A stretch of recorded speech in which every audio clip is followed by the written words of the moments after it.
The making of a Prime Minister. मुश्किलों का अंबार है, वही तो मेरे हौसलों की मीनार है।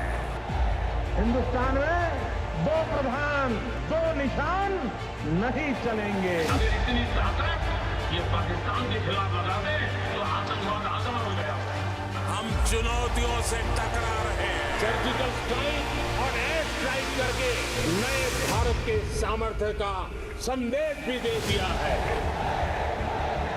तुम उठो, तिरंगा लहरा दो। जननायक नरेंद्र मोदी के 20 वर्ष पुराने भाषणों पर आधारित एक बेहद लोकप्रिय कार्यक्रम। क्या कहते हैं नरेंद्र मोदी?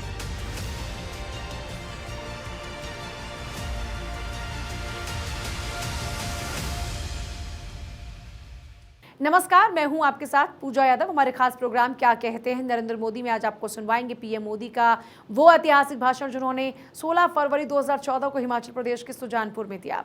मोदी जी ने अपने भाषण में कहा कि 60 साल में विकास की यात्रा में देश पीछे रह गया, लेकिन हमारी सरकार का संकल्प है जो पीछे रह गए उनको हम आगे लेकर जाएंगे। भाइयों बहनों, भारतीय जनता पार्टी की एक स्पष्ट भूमिका है कि जो लोग पिछले 60 साल में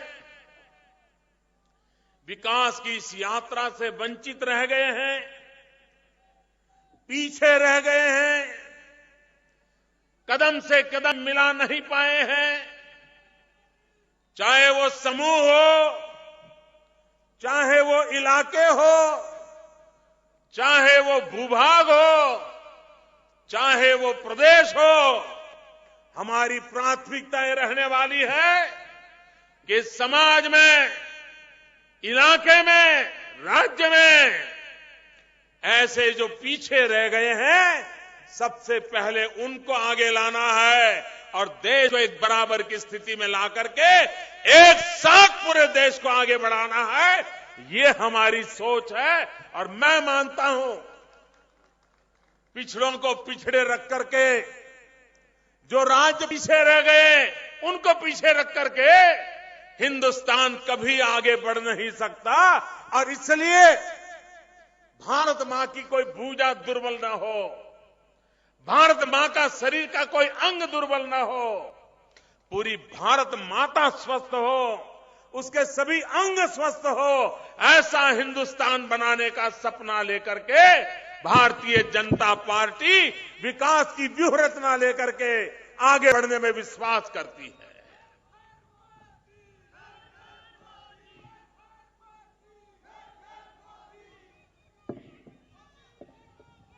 भाइयों बहनों, दुनिया के हर देश में पहाड़ों के में टूरिज्म को विकसित करने के लिए उन देशों ने इस बात को प्राथमिकता दी है कि रेल कनेक्टिविटी बनाई है। टूरिज्म को डेवलप करना है और पहाड़ी इलाके में डेवलप करना है, तो सारी दुनिया ने इस मॉडल को स्वीकार किया है। एक हम ही अकेले ऐसे हैं कि इस प्रकार का मजबूत नेटवर्क नहीं बनाते, उसके कारण उत्तराखंड जैसे हादसे होते हैं। उसी के कारण आए दिन हमारे हिमाचल में बसें गिर जाना, 25-30 लोगों का मर जाना, ये आए दिन होता रहता है। हिमाचल में तो सरकार का ज्यादातर काम इसी प्रकार के अकस्मातों को चिंता करने की कभी कभी नौबत आती। इतना छोटा सा राज्य, लेकिन उसका ज्यादा समय इस प्रकार के अकस्मात में मरने वाले लोगों की सेवा में चला जाता है। ये मैंने अपनी आंखों से देखा है। क्या भाइयों बहनों, एक अच्छा रेल नेटवर्क हमारे हिमाचल को मिलना चाहिए कि नहीं मिलना चाहिए? उसके लिए प्रयास होना चाहिए कि नहीं होना चाहिए? उसको प्रायोरिटी देनी चाहिए कि नहीं देनी चाहिए? भाइयों बहनों, हिंदुस्तान में रेलवे ये भारत के लिए एक बहुत बड़ी अमानत है। उस रेलवे के माध्यम से पूरे हिंदुस्तान के अर्थतंत्र को नई गति दी जा सकती है। लेकिन भारत सरकार में रेलवे का क्षेत्र इतना उदासीन रहा है। ज्यादा से ज्यादा एक ट्रेन इधर बढ़ा दो, एक ट्रेन उधर बढ़ा दो, 2 डिब्बे इधर डाल दो, 5 डिब्बे इधर डाल दो। उसी से आगे न रेल के लिए कोई सोच है और न ही उसके कारण रेलवे हिंदुस्तान के विकास की एक बहुत बड़ी इंफ्रास्ट्रक्चर की वैल्यूएबल व्यवस्था बन सकता है, ये कभी सोचा नहीं गया है। और उसी के तहत बहुत सारे परिणाम आने से अटक जाते हैं। और इसलिए भाइयों बहनों, मैं इस मत का हूं कि हमें खास करके हमारे टूरिज्म सेक्टर को डेवलप करना है, तो इस इंफ्रास्ट्रक्चर को बढ़ावा देना पड़ेगा। मैं श्रीमान धूमल जी को इसलिए बधाई देना चाहता हूं कि उन्होंने सरकार चलाते समय हिमाचल के पर्यावरण की रक्षा के लिए भरपूर कोशिश की। अनेक अवार्ड मिले उनको इस काम के लिए भी। और वैसे भी शिक्षा का क्षेत्र हो, इंफ्रास्ट्रक्चर का क्षेत्र हो, एनर्जी सेविंग का काम हो, एनवायर प्रोटेक्शन का काम हो, अनेक क्षेत्र करीब करीब 85 राष्ट्रीय अंतर्राष्ट्रीय अवार्ड पाने का काम भारतीय जनता पार्टी की धूमल जी की सरकार ने हिमाचल में करके हिमाचल को विश्व के सामने एक विकास तेजी से करने वाले राज्य के रूप में खड़ा कर दिया था। भाइयों बहनों, समस्याओं का समाधान विकास के बिना होने वाला नहीं है। भाइयों बहनों, महंगाई जैसे देश को तबाह कर रही है, वैसे ही देश को तबाह कर रहा है भ्रष्टाचार। आप मुझे भाइयों बहनों बताइए, भ्रष्टाचार से देश को मुक्ति चाहिए कि नहीं चाहिए? जरा पूरी ताकत से एकदम आखिर से आवाज आनी चाहिए। भ्रष्टाचार से देश को मुक्ति चाहिए कि नहीं चाहिए? अगर भ्रष्टाचार से मुक्ति चाहिए तो भ्रष्टाचारियों से मुक्ति चाहिए कि नहीं चाहिए? भाइयों बहनों, प्रधानमंत्री कहते हैं पैसे पेड़ पर नहीं उगते हैं। प्रधानमंत्री कहते हैं कि पैसे पेड़ पर नहीं उगते हैं। प्रधानमंत्री जी, आप ही की पार्टी के नेता और इसी प्रदेश के मुख्यमंत्री श्रीमान वीरभद्र जी, उन्होंने चुनाव में अपना जो नामांकन भरा है, उस नामांकन में 3 साल के अंदर अंदर उनकी संपत्ति 14 गुना बढ़ गई। 14 गुना, 14 टाइम बढ़ गई। उन्होंने लिखा है अपने एफिडेविट में। और जब पूछा गया ये इनकम कैसे बढ़ी, तो उन्होंने कहा एप्पल के पेड़ों से पैसे बढ़े हैं। प्रधानमंत्री जी, आप कहते हैं पैसे पेड़ पर नहीं उगते हैं, आपके एक मुख्यमंत्री कहते हैं पेड़ पर से 14 गुना पैसे मिल गए।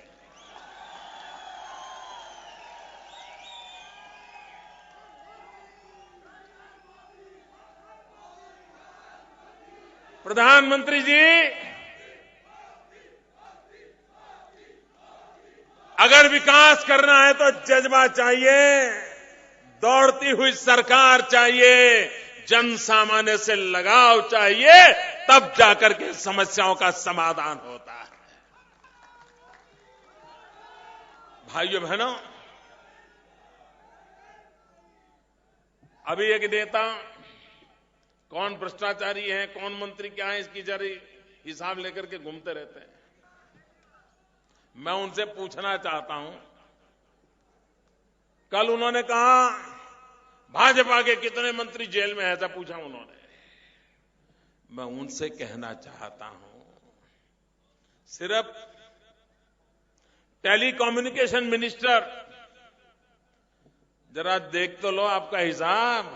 आपकी सब सरकारों के सभी टेलीकॉम मिनिस्टर किसी न किसी भ्रष्टाचार में फंसे पड़े, चाहे वो कांग्रेस की सरकार रही हो, चाहे यूपीए की सरकार रही हो। सबके सब कोई न कोई दाग उन पर लगा हुआ है। और अब भारतीय जनता पार्टी में निराधार आरोप लगा रहे हो? आप ही की पार्टी में। और देश इस बात से इनकार नहीं कर सकता, कांग्रेस पार्टी कब तक अपने आप को बचाती रहेगी? अगर इस देश में भ्रष्टाचार की जननी कोई है तो उसका नाम मात्र कांग्रेस पार्टी है।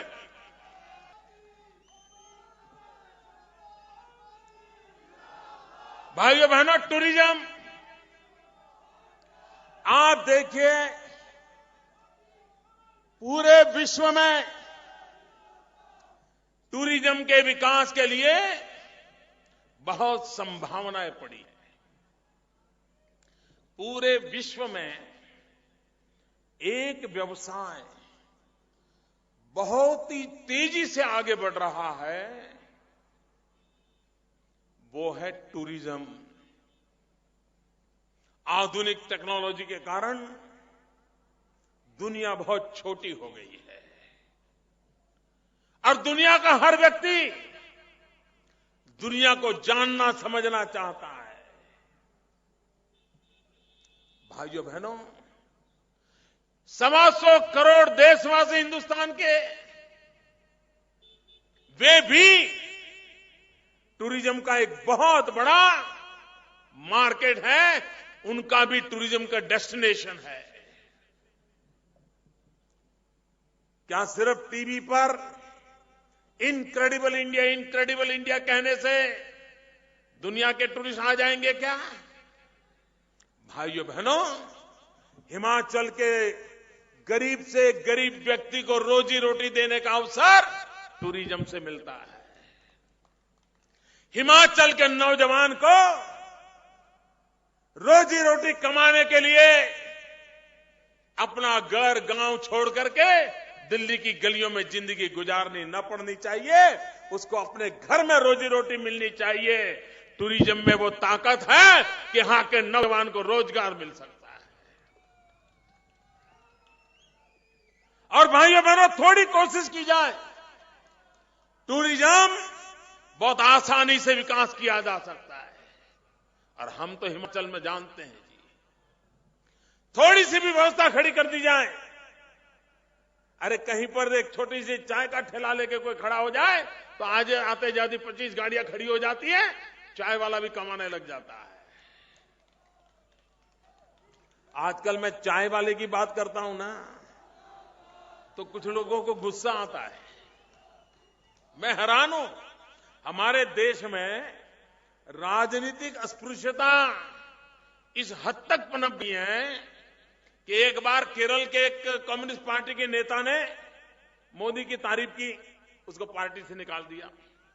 कोई एक मंत्री मुझे मिलना आया, उसका हिसाब मांगा गया। ये अस्पृश्यता की राजनीति लोकतंत्र के अंदर, उसके लिए कोई जगह नहीं होती है। लोकतंत्र में हर एक को अपने विचार रखने का अधिकार होता है, अपनी बात बताने का अधिकार होता है, उसकी काट करने का दूसरे को अधिकार होता है। लेकिन अस्पृश्यता का माहौल, नफरत का माहौल लोकतंत्र के स्वास्थ्य के लिए अच्छा नहीं होता है। The making of a Prime Minister. मुश्किलों का अंबार है, वही तो मेरे हौसलों की मीनार है। हिंदुस्तान में 2 प्रधान 2 निशान नहीं चलेंगे। अगर इतनी ताकत ये पाकिस्तान के खिलाफ लगा दे तो आतंकवाद आसमान हो गया। हम चुनौतियों से टकरा रहे हैं। सर्जिकल स्ट्राइक और एयर स्ट्राइक करके नए भारत के सामर्थ्य का संदेश भी दे दिया है।